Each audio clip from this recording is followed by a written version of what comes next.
Okay, morning we discussed about informed consent process. This informed consent process is an unavoidable part in that in any clinical trial that you know very well. That previous histories all we are keep discussing. So that makes it mandatory. So throughout the globe, it is accepted legally also, and through the guidelines also, it become a very important part of the study. So before enrolling any patients or any normal adult in a clinical trial, we have to must and should take informed consent. Otherwise, the people involved in clinical trial will be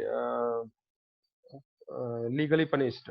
So that is the strong rights we have given to the participants of the clinical trial. So we are continuing the discussion as per the previous part of the discussion. At last we discussed about what are the guidelines that governs that make it mandatory informed consent. Nuremberg Code is stating about the importance. Helsinki Declaration told about the importance of making it mandatory that informed consent, and throughout the globe it is accepted by signing the agreement in ICH guideline, good clinical practices. So it become a part of good clinical practices, and in India from 2006 onwards legally it is accepted through the guideline of ICMR, Indian Council of Medical Research. Nowadays this ICMR we are uh, uh, keep hearing in newses because of that COVID-19 testing kits approval, everything. So this is a very strongest organization in India that taking care of all health related issues like this pandemic issues also. Um, and a law that governs uh, informed consent process. In US FDA only, it included in the US law, federation law, that 45 CFR 46 is the code number for US federal law. That common rule that specifies that informed consent to be collected before any clinical trial. Like that in India, Drugs and Cosmetic Act Schedule Y is specially made to govern all the issues related to uh, clinical research.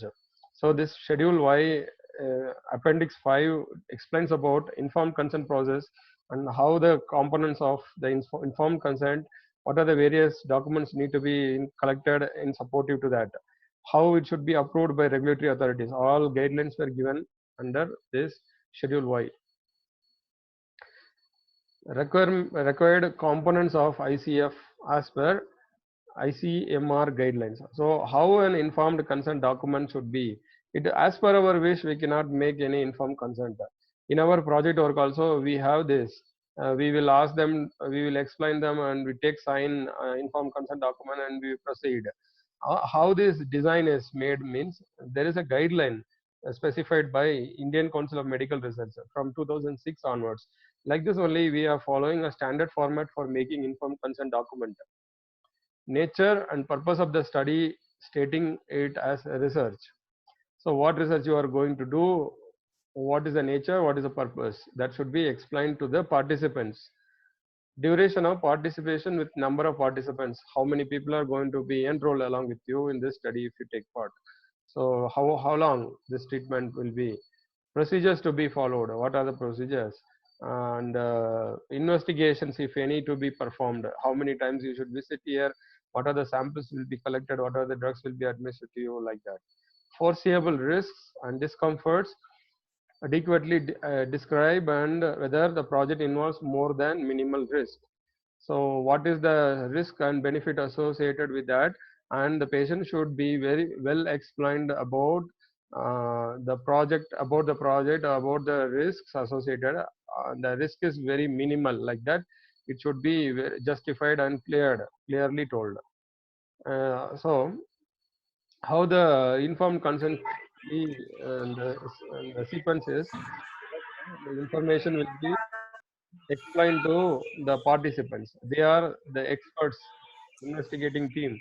They will explain in a common language to the people in their understandable manner.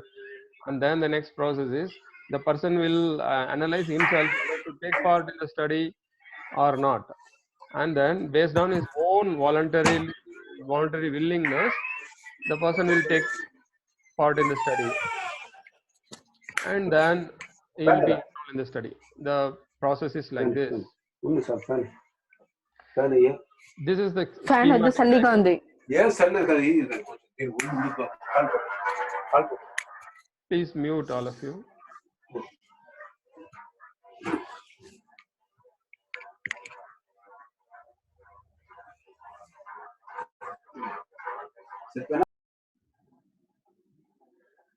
Information provision and sharing by research team. That will be directed to discussion and interaction between the researchers and the potential participants. That will happen actively. So all their doubts should be clarified, and true understanding. That means not forced.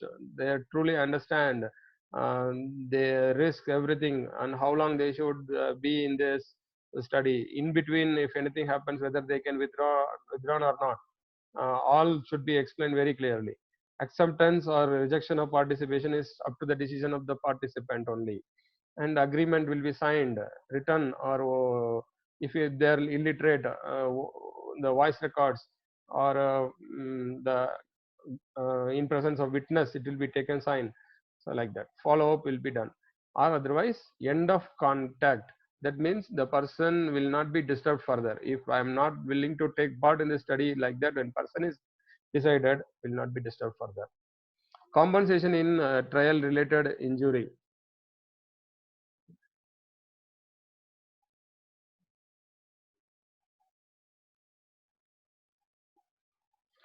Adverse events of investigational products will be explained in this informed consent document, and departure from approved protocol, scientific misconduct, negligence by the investigator. If the protocol initially it will be submitted, approved, and then only we are getting approval for enrolling the participants in the study. So it is a very first step, protocol submission. In based on the protocol only we are satisfying participants, and like this only it will go like this, everything, the procedure.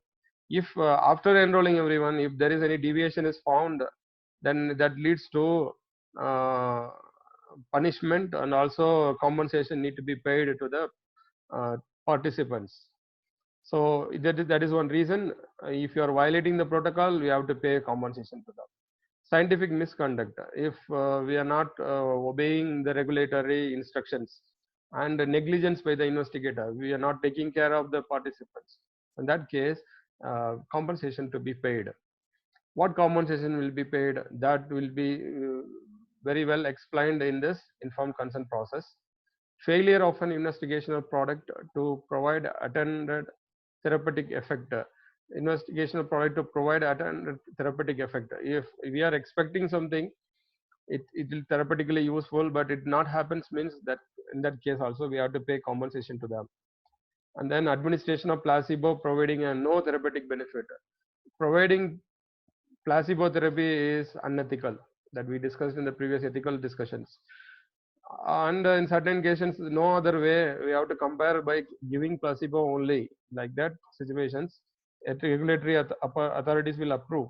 But we are not at all treating and patients, those who are suffering in some problem, only we are cheating them in a way by giving a placebo without their knowledge.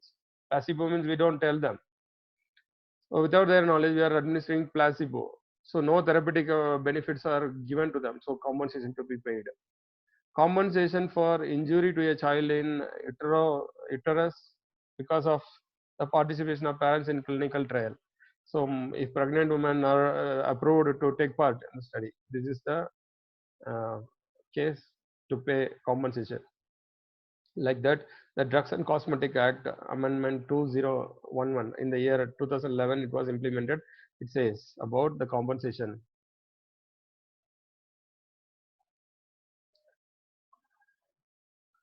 No loss due to withdrawal of the patient. That should be explained very well. You in between, we should not threaten that if you withdraw, there will be a loss, like that. Nothing like that. They have rights to withdraw at any stage if they are not comfortable with the treatments. Benefit sharing in the event of commercialization. Event of commercialization. That means when we are launching the product, we have to give more benefit to the participant side. The people belongs to a country, for example, an African country. There only we are doing this clinical trial. Those region people should get benefit, first benefit. So, and by only by using for experiments, and we are not giving any benefit. This is made for other part of other countries. That is not correct. That should be explained that benefits will be there after this trial to you people like that. Contact details of principal investigator or local principal investigator, co-principal investigator, multicentric studies for asking more information. So their details should be given always. Contact details of chairman of the IEC, Institutional Ethical Committee, appeal against violation of right 15, voluntary participation. If anybody found that forcefully taken part in the study, then later they come to know that, then they can file a complaint with the Institutional Ethical Committee, because that is the monitoring committee at the site of study. So they are easily accessible. So their contact details should be shared. If test for genetics and HIV is to be done, counseling for consent for testing must be given as per the national guidelines. If any HIV patients we are including the study, we have to give counseling prior to that. Storage period of biological samples and related data with choice offered to participant regarding future use of sample, the refusal for storage and receipt of its results are all to be mentioned. Storage period of the biological sample, how long it can be safe enough to store, and all data to be collected and stored, because these are all investigational product. We don't have prior data, so we have to experiment and we have to collect the data. That should be clearly told in the informed consent document. Obligation of investigators: communicate to prospective participants and exclude unjustified deception under influence and intimidation.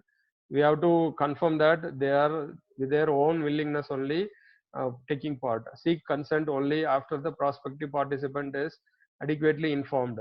That is, they themselves willingly participating and adequately informed. Everything is explained to them. That should be videograph, photograph, videograph, voice recorded, how the informed consent is done, and it should be documented. Obtain a sign from as an evidence of informed consent, a written informed consent, preferably witnessed by a person not related to the trial. A third person, third party should witness this document. Take surrogate consent from the authorized relative or legal custodian. If suppose they are a minor or a mentally not stable person, unconscious patients, if they are permitted by the regulatory authorities to take part in a study, for example, Alzheimer's study, you are doing trial on Alzheimer's disease, dementia. So such cases, that patient's willingness, voluntarily accepting details are not legally reliable document. So we have to take consent from the legal representatives of guardian or custodian. Fresh informed consent of participants wherever applicable. Suppose the document what we collected is not accepted, then fresh documents to be collected immediately to continue that patients. If participant loses consciousness or competence to consent during the research period, then psychiatric conditions may happen, then surrogate consent may be taken from legal custodians or representatives. Assurance for continuation of existing benefits even after withdrawal of consent. That means they not continued that entire study period. Then also we have to pay all the benefits to them. Basic principles of informed consent document. It is stated in Helsinki Declaration that autonomy, beneficence, justice, all three to be maintained in all the level. When we are admitting a patient or a normal adult individual as a participant in the clinical trial. Autonomy means they should have their independence to decide beneficence means they should have benefit from this. More than the risk, benefit should be higher. Justice means if anything goes wrong beyond our control, proper compensations to be given. So autonomy means that each person should be given the respect, time, and opportunity necessary to make his or her own decision. So they should not be forced, urged. They will need not be not need or not to participate. That's their own decision. There should not be pressure or to participate. So that is autonomy. Beneficence means obligate the investigator to secure the well-being of all study subjects. It is the responsibility of the investigator to protect subjects from harm as well as ensure that they experience the possible benefits of investigators. So there will be definitely risks, but apart from that, benefits should be higher. The key is to maximize possible benefits and minimize possible harm to the patients. So that we should justify, we should confirm from earlier available data and animal studies what you did in the preclinical stage, and then that should be very well explained. And during the progress of the study also, the autonomy, beneficence, justice should be maintained.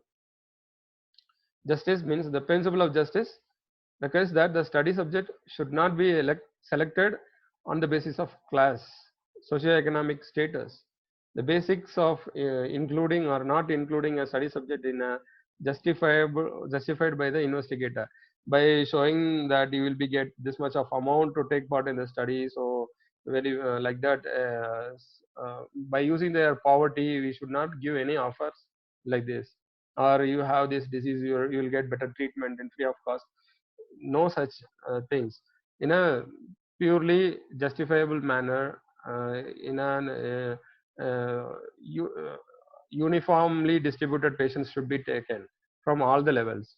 Fair distribution of the benefits and burden of research should be there, not only to certain group of people, certain community people, certain only the prisoners or some students or some uh, employees of an organization, not like that. Basic elements of informed consent are: in seeking informed consent, the following information subjects shall be provided to each subject.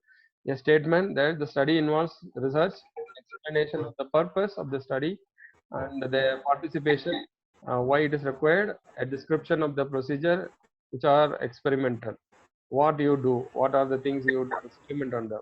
Obtaining an informed consent uh, during the study. Here it's missing. Obtain approval of the informed consent from the institutional review board. Here it is regulatory authorities. Obtain approval for the study from the regulatory authorities. For example, in India, regulatory authorities CDSCO, DCGI, and then IRB means institutional review board. Next level of regulatory authority. The person receiving the information and giving the consent must sign and with the date in the consent form. In a situation where the study subject is incapable of providing informed consent, each subject is unable to write or understand the consent document, or the study subject is a vulnerable population. That we discussed during ethical considerations during clinical trial. Who are all the vulnerable population? We know very well the children or the pregnant women, those who are bound to organizations, so such people are vulnerable. So they are not uh, risk is also higher, and also they cannot take independent decisions on certain time during that stage. uh, they are all called as vulnerable population. Mute చేసి phone ఆపకు.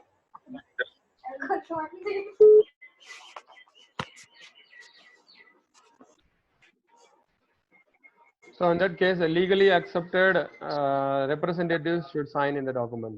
The person who provides the information and obtain consent, usually the investigator, they should only explain to the patients, participants, and they should only, in presence of them, the document should be get signed, because they are all responsible.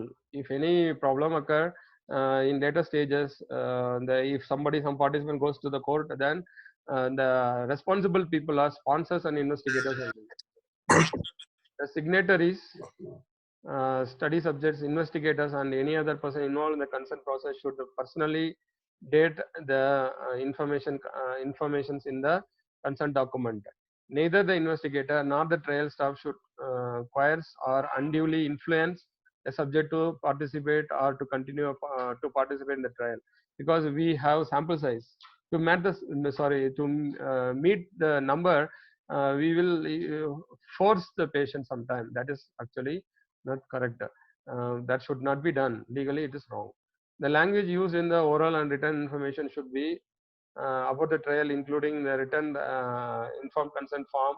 Everything should be in a very simple language, very well explanatory, because no one participant is scientifically sound in knowledge. So that should be in a very simple language that we know very well. During our ethical committee presentations, they told very well that these are all very scientific words that should be simplified and written. So because of these ethical guidelines only, as per this regulatory guidelines given in Schedule Y Drugs and Cosmetic Act, it is there.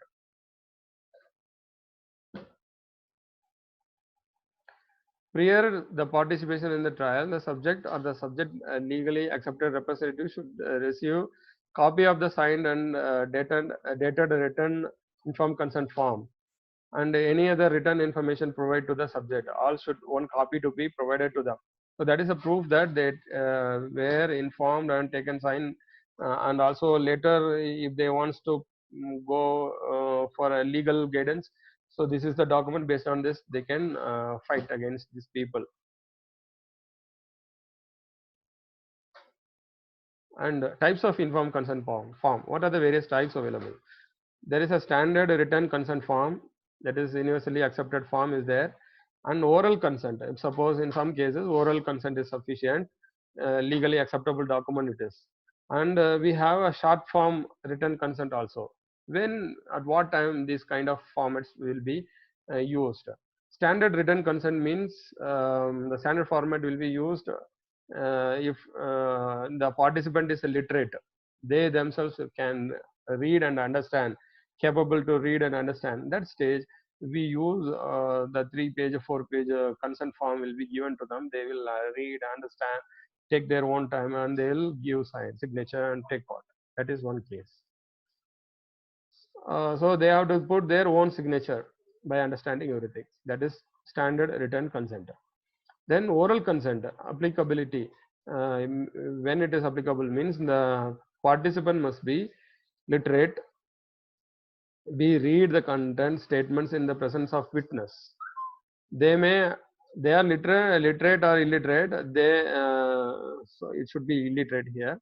Illiterate, and with the help of other witness, the reliable person to them, they will read and tell, so they will understand that. Feel comfortable signing form.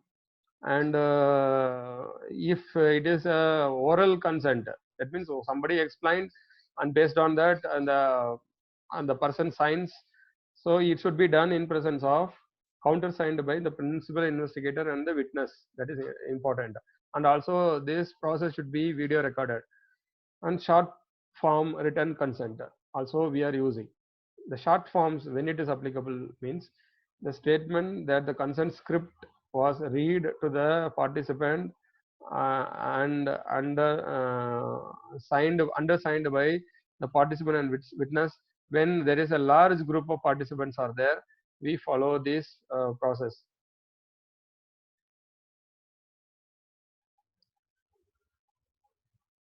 And the minor assent, that means participants are children, must be between 7 to 17 years of age. Then if they are illiterate, feel comfortable using a signing of form, the assent must be written in language that acceptable to them, and the legal guardian should sign in that place.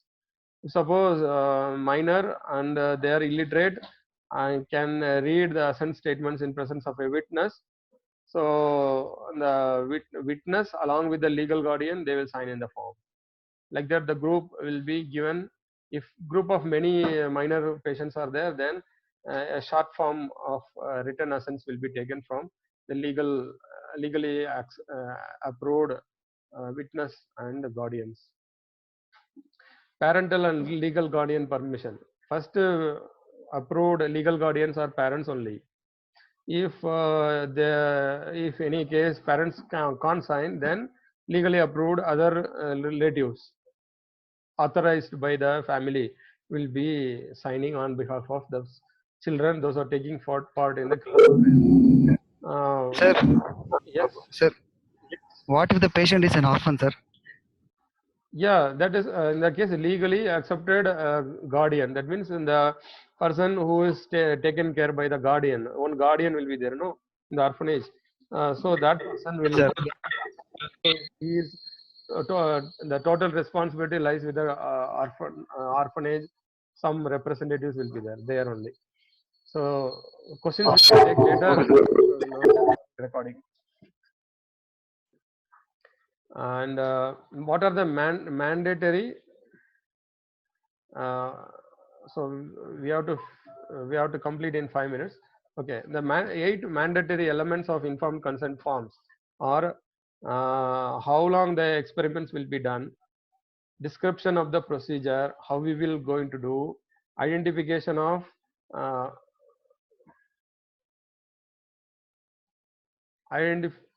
once again, identification of any procedure, how this procedure only done, for this purpose only it is done, like that procedures should be explained to them, and the description of any reasonable foreseeable risk, discomforts, anything may happen during the course of treatments, and all to be explained, and the description of any benefits to the subject or to the other any may reasonably be expected from the results, or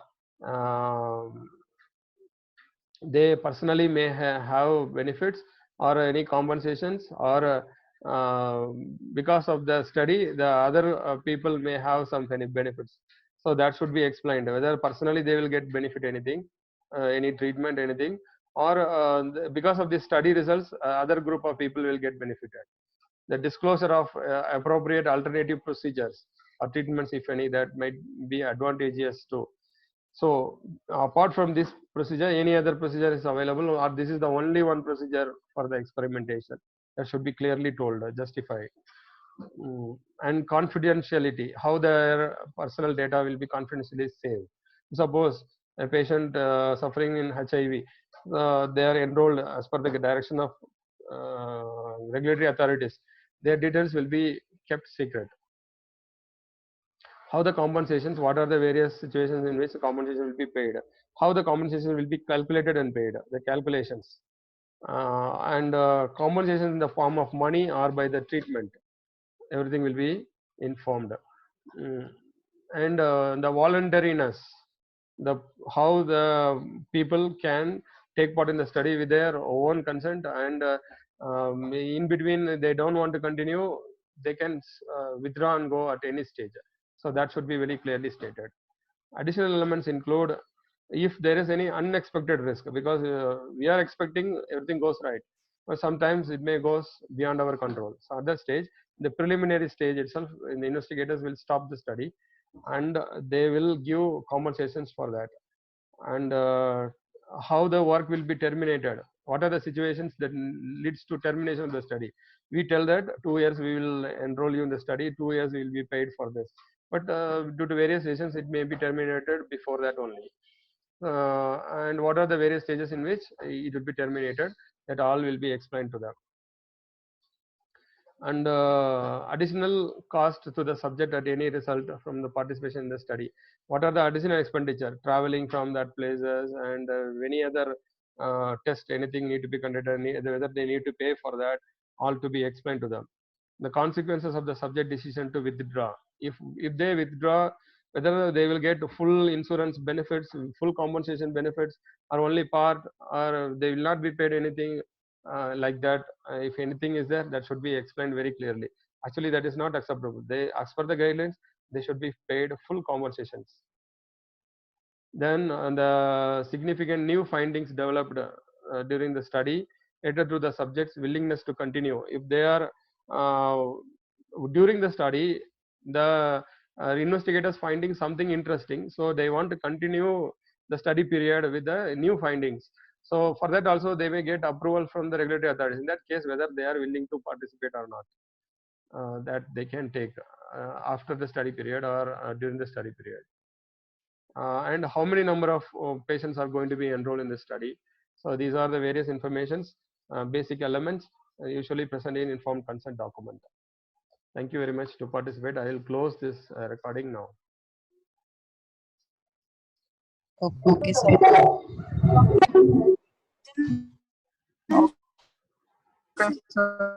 Thank you, sir. Thank you, sir.